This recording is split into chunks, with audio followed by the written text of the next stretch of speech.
Buenos días a todos.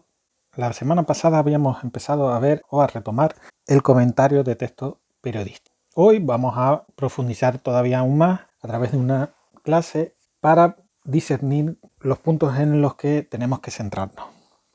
El primer punto se trata de la tipología textual. Este apartado es posible que lo conozcamos con otros nombres y su orden puede variar. Podemos colocar primero el apartado C al B o viceversa en cualquier orden que nosotros queramos. Lo importante es que estén presentes todos estos elementos. En primer lugar, diremos que el texto se trata de un texto expositivo argumentativo, pues parte de una noticia para dar su opinión. Es muy importante que cuando hablemos de que parte de una noticia tengamos que decir cuál es la noticia. Por ejemplo, en el texto que les mandé anteriormente, la noticia se trata de la enfermedad del coronavirus. El siguiente apartado es diferenciar si nos encontramos ante una editorial, una columna o una opinión. Como ven, tenemos en el lado izquierdo dos características: firmado y si es colaborador habitual breve. De esta manera podremos diferenciar el editorial, la columna y la opinión. Pues la columna y el artículo están firmados frente al editorial que no lo está. La segunda característica se trata de si es un colaborador habitual y por lo tanto su escrito es breve. A breve nos referiremos con 5 párrafos o menos. En este caso, la columna es un texto breve y suele ser de un colaborador habitual. Después nos centraremos en el título, el autor y el periódico. Y como está señalado aquí, el título tiene que ir entre comillas y el periódico tiene que ir subrayado. Además, podremos añadir otros datos como la fecha en la que fue publicado. El siguiente punto que trataremos van a ser las funciones del lenguaje. Cada función del lenguaje tiene que ver con un elemento de la comunicación. Todavía ahora solo trabajaremos 3 funciones del lenguaje: función referencial, la función expresiva y la función apelativa. La función referencial afecta sobre todo al contexto en una teoría de la comunicación. Por ello, utilizará la tercera persona, el indicativo, y será la parte en los textos en las que esté presente tanto la noticia como en los datos, pues se utiliza sobre todo para dar objetividad a los textos. Si lo que nos interesa es transmitir una información de la forma más objetiva posible, utilizaremos la función referencial. Si sin embargo quisiéramos dar una opinión, utilizaríamos la función expresiva. Para la función expresiva utilizaremos la primera persona, el subjuntivo, y además estará presente en las opiniones.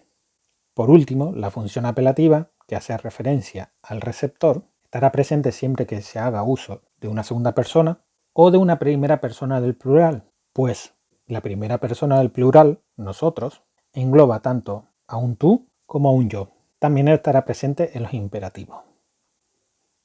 Otra de las cosas importantes que deberíamos tener en la función del lenguaje es saber cuál es la función del lenguaje más importante en el texto. ¿Cómo podremos saber cuál es la función más importante del texto? Según la intención del autor. Si el autor lo que trata es de informar, utilizará la función referencial. Si la intención del autor es opinar, la función principal va a ser la función expresiva.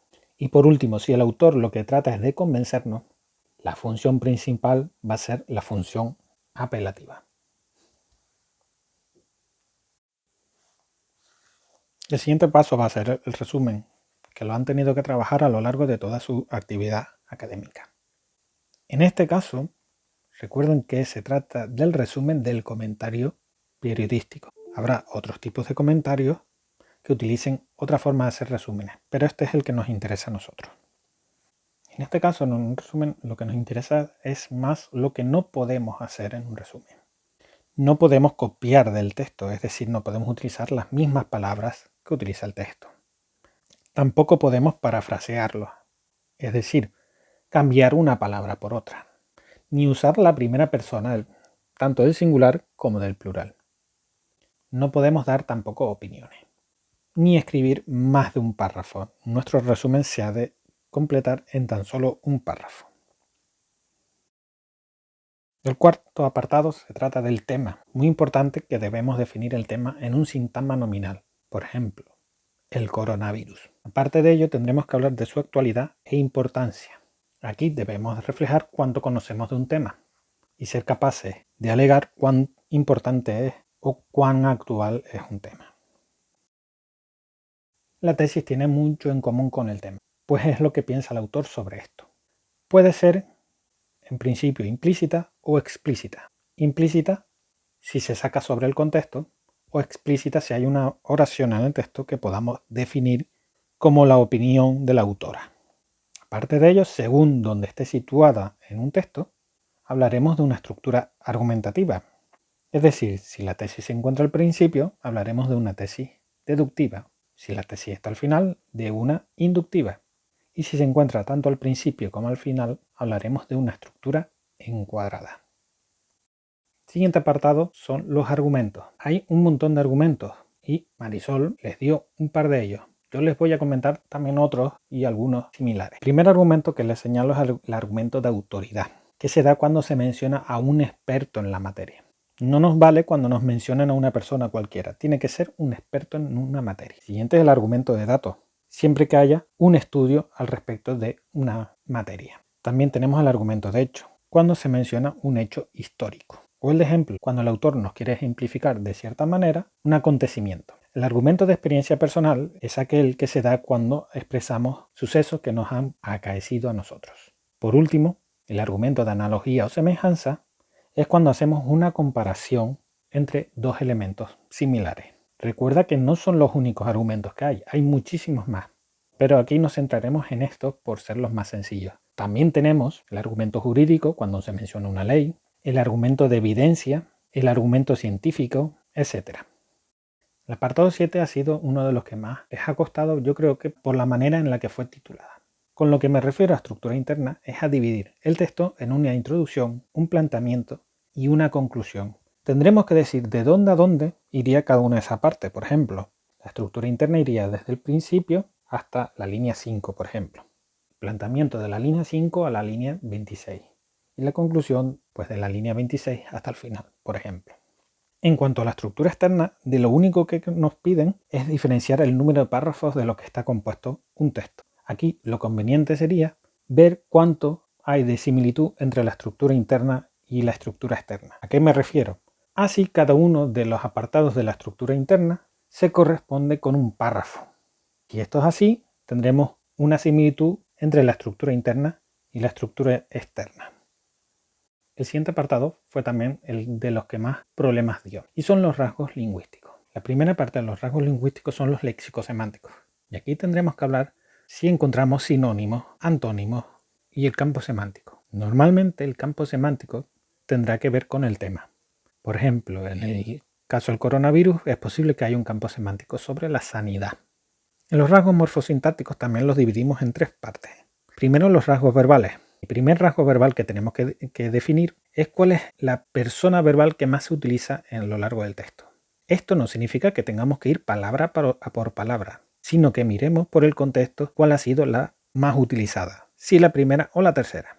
También deberemos mirar el tiempo verbal, si se está escribiendo en presente o si se está escribiendo en pasado. Lo normal sería que se escribiera en pasado. También, como último apartado que no puse en la guía, el otro día, aunque está corregida hoy, es la complejidad sintáctica. Tendremos que definir cuál es la sintaxis que más se está utilizando. Si una sintaxis simple o una sintaxis compuesta, es decir, subordinada o coordinada. Con esto lo que dejaremos patente es el nivel del autor. Cuanto más complejo sea la sintaxis, estaremos ante un hablante de nivel más elevado. Cuando analicemos los sustantivos, tendremos que ver también cuál es el que se está utilizando mayormente. Si sustantivos concretos o sustantivos abstractos, porque los sustantivos concretos irán a favor de un texto más objetivo y los sustantivos abstractos irán más a favor de un texto más subjetivo. Lo mismo pasa con los adjetivos. Unos adjetivos especificativos irán más en consonancia con un texto objetivo y los adjetivos explicativos favorecerán una subjetividad mayor del texto.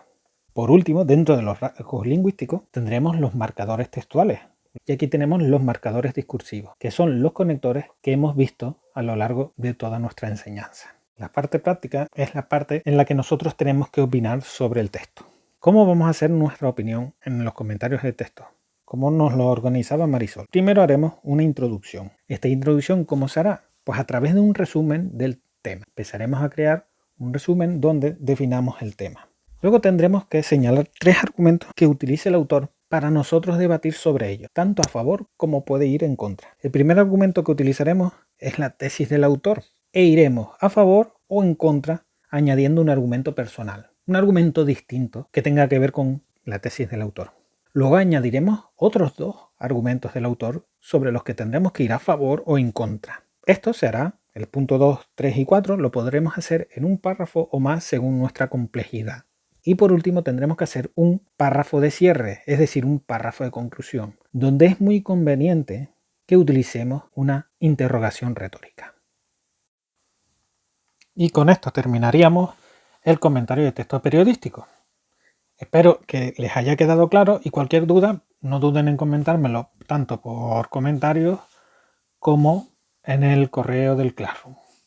Muchas gracias.